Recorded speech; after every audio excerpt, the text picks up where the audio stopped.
It's a great pleasure to be able to address you all at the Global News Forum in New Delhi. I thank the organisers for extending an invitation to me to talk on the important topic of challenges facing international crisis journalism. Let's just break that title down. We all live in a world beset by crises. The climate emergency, a global pandemic, conflicts, to name but a few.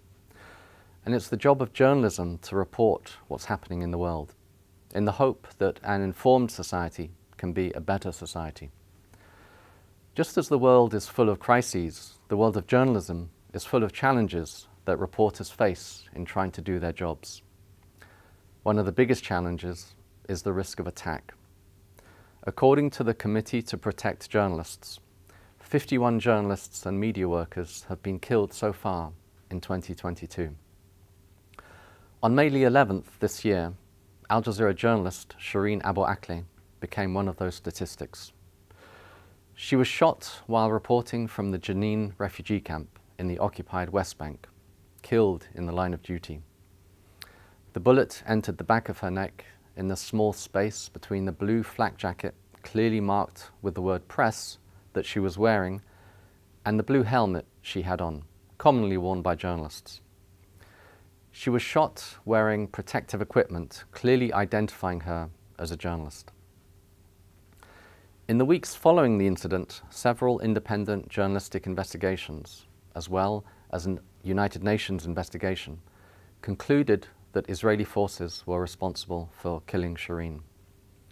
Almost 4 months after the incident, the Israeli authorities released the results of their own investigation into the killing, admitting what they termed the high possibility that Shireen was killed by an Israeli soldier. The Israeli military maintains the shooting was accidental. The family of Shireen and Al Jazeera Media Network dispute this. The network has demanded justice and accountability for Shireen's death.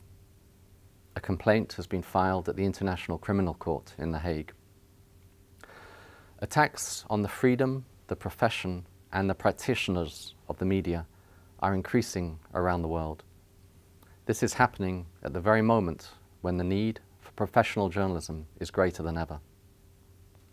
That need is because journalists have a critical role to play in reporting and informing us all about what is happening in the world.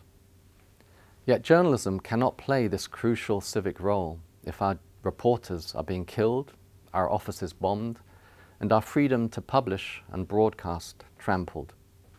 It's critical for all of us that journalism is not silenced, suppressed, or sidelined anywhere in the world.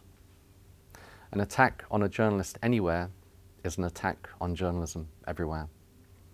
The challenge for journalism is to continue its important mission, staying true to professional standards and ethics, to provide information that the public needs to know and has a right to know. The challenge for societies is to recognize the value and benefit of journalism. The United Nations Secretary General Antonio Guterres wrote in a tweet, "Without freedom of the press, there is no freedom." Media freedom is an integral part of just, peaceful, and inclusive societies. That's expounded in Goal 16 of the United Nations Sustainable Development Goals. And so if a free press is a bedrock of a healthy society, then the safety and protection of journalists to allow them to do their jobs is crucial. Thank you.